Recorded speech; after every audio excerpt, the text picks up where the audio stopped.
proses penundaan kewajiban pembayaran utang PKPU. Nah, penundaan kewajiban pembayaran utang KPU ya. Jadi lepas dari atau tidak ada utang sama sekali. Nah, itu yang kedua. Yang ketiga adalah mengenai uang sekitar 57 miliar sebenarnya di sini di data ini 57 miliar, di mana ketika Sanjay kemudian ditangkap di Polda Jawa Timur karena ketakutan keluarganya dan Sanjay juga ketakutan, akhirnya uang pribadi keluarga dititipkan kepada seorang pengacara yang adalah ex kuasa hukum daripada Sanjay sendiri, mantan kuasa hukum yang belum sempat bersidang ya, karena memproses yaitu kepada saudara S ya, pengacara S. Nah, ini sudah beberapa kali secara lisan ya dimintakan mengenai uang ini untuk dikembalikan, tapi sampai sekarang belum dikembalikan. Jadi uang ini adalah uang titipan, dibuktikan dengan bukti-bukti setoran dan kemudian dokumen-dokumen pernyataan-pernyataan sebagai uang titipan. Nah, tapi tetap nanti kita akan verifikasi sejauh mana uang titipan ini. Kan uang titipan sebesar 57 miliar, sementara jasa pengacaranya berapa? Ternyata ada di sini data juga jasa pengacara sekitar 13 sampai 16 miliar jasa pengacara. Jadi kalau diambil selisihnya antara uang titipan sama jasa pengacara masih ada selisih sekitar kira-kira 42 miliar. Nah, itu yang kemudian dimintakan untuk ditagih. Tapi ini belum kita verifikasi dan belum kita minta tagihkan. Jadi dalam waktu dekat berdasarkan kuasa hukum yang ada pada kami akan melakukan penagihan atau permintaan supaya uang titipan tersebut senilai yang saya sebutkan tadi atau paling tidak serendah-rendah sebesar 42 miliar itu dikembalikan kepada keluarga Sanjay. Jadi saya akan melakukan permintaan pengembalian uang kepada pengacara tersebut. Nah, harapannya dengan itikat baik, sama-sama itikat baik, kemudian ini bisa terlaksana dengan baik. Jadi kita menunggu hasil dari pekerjaan yang sifatnya pekerjaan pengacara, gitu, dari kami untuk melakukan penagihan. Harapannya asal kita tagih uang dikembalikan selesai masalah. Tapi kalau kemudian kita sudah tagih secara baik-baik tidak selesai, tentu kita lanjutkan dengan somasi 1, somasi 2. Kalau nggak selesai ya baru kita lanjutkan dengan proses hukum, yaitu dugaan adanya tindak pidana penggelapan. Jadi itu yang kita sampaikan. Dari Pak Andi, kenapa ada di sini? Karena beliau sebenarnya tadinya diberikan kuasa untuk menagih. Beliau sudah menagih dengan surat tagihan, tapi tidak digubris oleh yang bersangkutan ya. Yang mungkin harus kita yang menagih supaya digubris. Itu tadi yang disampaikan oleh kami kuasa hukum beserta Pak Andi ini yang adalah kuasa juga untuk menagih tadinya. Tapi sekarang sudah dialihkan semuanya kepada kami pengacara. Ya, kemudian.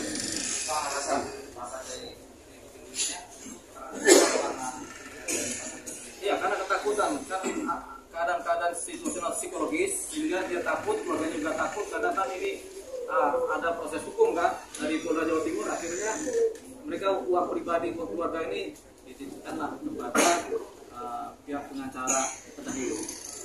Bang, artinya proses pemindahan uang itu atau penitipan uang itu terjadi ketika proses ini sudah berlangsung atau ketika proses hukum itu sudah selesai? Pemindahan uang itu terjadi pada saat proses hukum sedang berlangsung. Pada saat dia ditahan di Polda Jawa Timur, terjadilah karena ketakutan. Kita nggak tahu siapa yang mulai menakuti, apakah kepolisian Jawa Timur, apakah ketakutan pribadi dari Sanjay, apakah pengacaranya nakutin, sehingga akhirnya uangnya dititipkan kepada pengacara. Pengakuan klien kamu sendiri? Sementara karena ketakutan, karena komunikasi yang intens dengan pengacara, uangnya aman, ya udah titipkan aja lah ke pengacara. Ada tekanan Bang dari pihak luar? Nanti kita buktikan ketika saya mendalami materi ini dengan si klien kami ini. Bang, ini kan menyeret nama para tabas juga kan? Bentuk gimana? Nah, sementara kita belum tahu ada nama para tabas. Walaupun banyak orang sudah tahu, saya sendiri belum tahu. Begitu. Jadi yang saya tahu masih dititipkan secara dokumen legalnya kepada uangnya kepada pengacara S. Bang, katanya upaya bujuk rayu dari Elsa, Bang, uang itu dititipkan. Itu inisiatifnya, Bang. Itu belum saya dalami. Tapi kemungkinan itu ada, makanya ada 3 kemungkinan.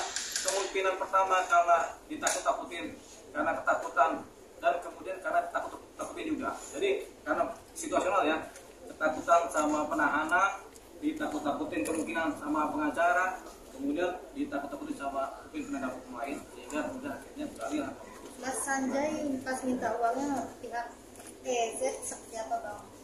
Sebenarnya sudah dimintakan secara menulis surat lewat kan Pak Sanjay ini pernah memberikan kuasa kepada Bapak Andi ini sebagai juru tagih namanya. Uang pribadi ini ditagihkan oleh Pak Andi. Pak Andi sudah menagihkan, persoalannya ketika Pak Andi menagihkan, datanglah surat yang kemudian surat kecaman-kecaman dari pengacara yang lain lagi gitu. Tapi itu kewenangan Pak Andi cerita lah, karena kan dia mengalami. Nanti silakan dijawab Pak Andi. Kalau mau bicara jujur silakan aja, nggak apa-apa. Ya.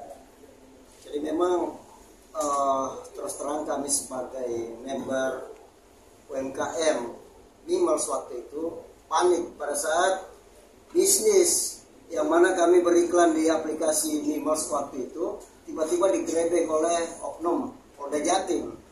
Ya jauh-jauh dari Jawa Timur nih, perusahaan berada di Jakarta. Nah, berjalannya waktu tentu kami memperhitungkan nilai-nilai top up ya yang sudah terlanjur masuk ke dalam perusahaan. Namun kemudian di aplikasi nggak ada lagi iklan yang kami beli tadi, slot iklan ya, sebagaimana jual beli slot iklan. Iklan kami nggak tayang lagi, iklan para teman-teman UMKM. Dan saya terus terang waktu itu selaku ketua daripada organisasi yang kita bentuk di UMKM ini. Makanya dalam hal ini saya punya tanggung jawab moral, dan pada akhirnya setelah perusahaan menang, saya memimpin teman-teman yang aksi.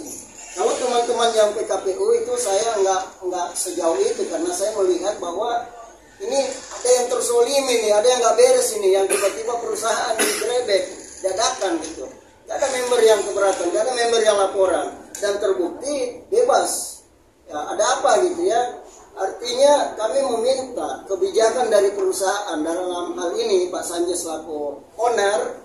Itulah bentuknya kami diskusi secara baik-baik, lalu kemudian terjadilah demo berulang kali, dan ada beberapa kelompok saya bawa langsung, saya pimpin langsung untuk demo ke perusahaan kantor, kemudian kantornya tutup, yang lain sudah dibayar kelompok tersebut, kemudian kelompok berikutnya kita cari lagi alamat rumahnya, dan akhirnya kami demo lagi di rumahnya, dan kemudian Pak Sanjay dan istrinya di sini menyatakan bahwa untuk kali ini kami sudah nggak bisa membayarkan ya kelompok yang dibawa Pak Andi lagi.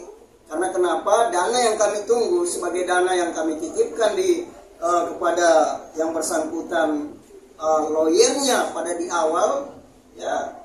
Lalu kemudian dana titipan tersebut belum dibalikin. Waktu itu saya dan teman-teman merasa nggak percaya gitu kan. Akhirnya beliau menunjukkan beberapa bukti, dan pada akhirnya karena tetap kami tagih ke mereka, ke Pak Sanjay dan keluarganya, akhirnya dia memberikan bahwa kalau mau konfirmasi aja ke Bu Elsa. Ya. Awalnya itu kami dikasih surat kuasa berdasarkan member Mimals, bukan berdasarkan pribadi. Jadi waktu itu kami bersama KBMI, Keluarga Besar Mimals Indonesia yang terdaftar ini organisasi kami ya, itu ke kantor Ibu Elsa Sarip. Secara resmi kami menyurat juga, lalu kemudian dikatakan ini Mimals, sehingga ini adalah dana Mimals nggak ada kaitannya dengan Anda, kalian member-member gitu. Akhirnya berubahlah surat itu menjadi tagihan pribadi. Ya, saya tetap selaku koordinator, tentu teman-teman para UMKM member-member Mimals ini yang seperti yang dilihat ibu-ibu ini ya, yang sangat susah tentunya yang mencari haknya, mencari dana top up untuk dikembalikan, akhirnya tetap ikut juga dalam hal ini, sebagaimana Pak Sanjay juga sering mengatakan bahwa itu dana kalian di sana tuh ya, dana pribadi saya tapi buat kalian untuk berbagilah ya, sebagaimana saya masih mau usaha-usaha para UMKM ini bisa berlanjut gitu. Nah akhirnya dalam hal ini saya juga sempat mensomasi, dan pada akhirnya Farhad Abbas mengundang saya ya untuk mengklarifikasi. Makanya di sini kami kenapa sampai ke rumah Farhad, karena beliau adalah lawyer ya yang ditunjuk oleh Elsa Sarip. Sebagaimana kami tahu juga Farhad Abbas terlibat di awal. Padahal Farhad Abbas sama sekali nggak pernah ada penunjukan lawyer waktu itu menurut Pak Sanjay ya. Nah, kemudian berjalannya waktu, karena Farhad mengakui juga dana tersebut, bahkan member yang saya bawa waktu itu mau ditransferkan dana. Ya, waktu itu cuma ada satu kelompok yang saya bawa ke Farhad, mau ditransferkan tapi melalui rekening saya. Saya bilang kalau mau ke rekening saya otomatis tentu banyak member nih. Ya, saya nggak mau menjadi beban ya bagi saya nantinya. Silakan aja langsung ke rekening yang bersangkutan. Akhirnya mereka komunikasi berlanjut dan akhirnya member tersebut keluar dari grup, sebagaimana saya katakan bahwa yang sudah cair mulai dari demo yang lalu sampai ketemu Farhad Abbas yang sudah cair harap keluar dari grup supaya saya nggak terlalu bingung ya melihat begitu banyaknya member yang berharap gitu. Memang nggak semuanya ya, nggak semua. Kalau semua kan Nusantara ini ada ratusan ribu teman-teman UMKM. Tapi yang masuk di grup itu ada 2 ribuan aja dan ada 6 ribuan selalu saja Japrian. Satu kali Japri saya biasa 6 ribu member terus terang. Jadi dalam hal ini saya selaku koordinator punya beban moral ya. Kalau punya pribadi saya aja sendiri, Farhad memang sudah negosiasi waktu itu. Tapi saya bilang maaf. Boleh saja punya saya, yang penting ketemu member yang memang betul-betul saya lihat ya dengan mata kepala sendiri, dengan via Japri WA juga begitu menderitanya mereka sampai ngirim WA ke WA saya piring makannya gitu loh ya. Sampai ada biasa kangkung aja yang dia simpan di piringnya baru foto ke saya, Pandi sampai kapan ini kita menunggu. Sementara modal kami habis ke sana. Kami berharap ada ubi juga, ada yang diusir dari rumahnya dan ada yang sakit. Jadi ini saya rasakan sekali, makanya saya bilang kalau memang saya salah, kalau menurut Farhad Abbas silakan. Mending saya kalau memang salah ya, mending saya supaya nggak terlalu berharap nih teman-teman member nih. Saya punya beban moral ke mereka karena mereka berharap ke saya gitu. Sementara punya saya sendiri saja, saya juga nggak bisa nerima karena ini bisa jadi jebakan juga bagi saya. Jebakan untuk hukum maupun jebakan untuk hati nurani saya sendiri sebagaimana saya punya beban moral yang mendalam.